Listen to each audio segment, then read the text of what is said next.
7h44 sur RMC, votre invité Jean-Jacques Bourdin, Karima Delli, eurodéputé Europe Écologie Les Verts. Du glyphosate.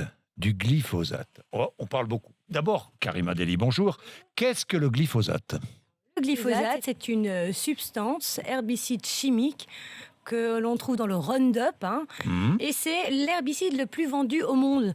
Et aujourd'hui, la vraie polémique, donc comme c'est un herbicide, c'est de savoir est-ce qu'il est cancérigène ou pas. Donc Oui. l'OMS dit oui, c'est cancérigène. Et comme par hasard, l'Agence européenne de sécurité alimentaire, elle nous dit non. Donc il y a une bataille d'experts.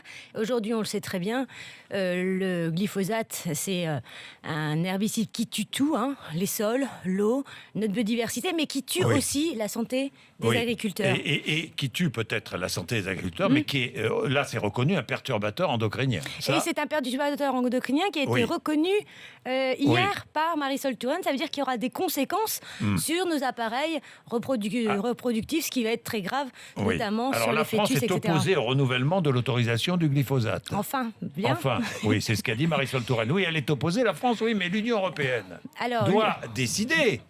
C'est aujourd'hui que ça se décide. C'est-à-dire, il y a eu plusieurs étapes. Tout d'abord, la Commission européenne avait donné son autorisation pour 15 ans. Oui. C'est-à-dire, là, l'autorisation de glyphosate arrive à sa fin en juin, donc il faut renouveler. Elle avait dit 15 ans. Le Parlement européen, nous les écolos, on avait dit interdiction. On a perdu. Donc le Parlement européen se positionne pour 7 ans avec des restrictions très fortes. Par exemple, pas d'usage par les collectivités, pas d'usage agricole, etc.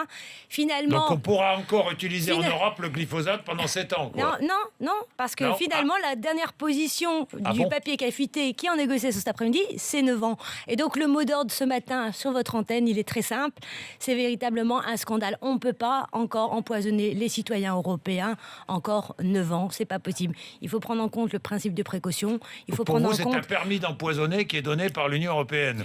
Ça va plus loin. C'est pas l'Union européenne. C'est certains... C'est le Parlement européen, même. Non, c'est pas le Parlement européen, parce que le Parlement européen n'a qu'un avis consultatif.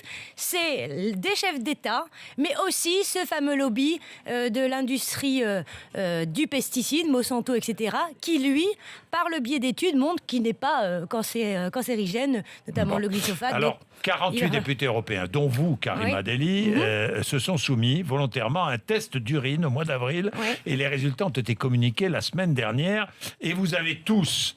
dans vos urines, une teneur détectable de glyphosate, à des taux souvent élevés. Le résultat est assez alarmant. Parfois, c'est 20 fois plus élevé le seuil toléré que dans l'eau potable. Ça veut dire quoi ? Ça veut dire qu'aujourd'hui, tout le monde est concerné. Et Monsieur Bourdin, ce matin sur votre antenne, je vous dis juste aussi que les glyphosates, on les retrouve même pour nos parties intimes, nous les femmes, dans les tampons et dans les serviettes hygiéniques. Donc vous vous rendez compte dans quel, je vais le dire, un peu drame dans lequel on est. Donc aujourd'hui, il faut vraiment se battre parce que c'est aussi une question de démocratie. Ce n'est pas normal que des décisions se fassent dans le dos des citoyens en catimini, notamment au profit de ces industriels qui aujourd'hui ne respectent pas notre santé publique, et les conséquences demain, ce seront des drames sanitaires et on ne peut pas prendre ce risque. Bien, j'ai une dernière question. Là, vous êtes députée européenne, française, Karima Delli. Ce qui s'est passé là avec cette voiture de police, vous condamnez fermement ? Ah bah oui, il faut condamner toutes les violences. Est-ce que vous pensez qu'aujourd'hui, le gouvernement fait preuve d'une forme de laxisme ou pas ? Parce que les accusations sont là, se multiplient.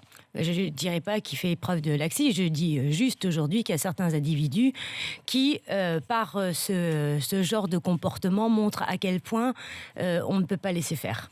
Donc il faut vraiment condamner et montrer à quel point tout acte condamnable doit être condamné. Et ce genre d'acte, ce n'est pas possible. Voilà. Bien.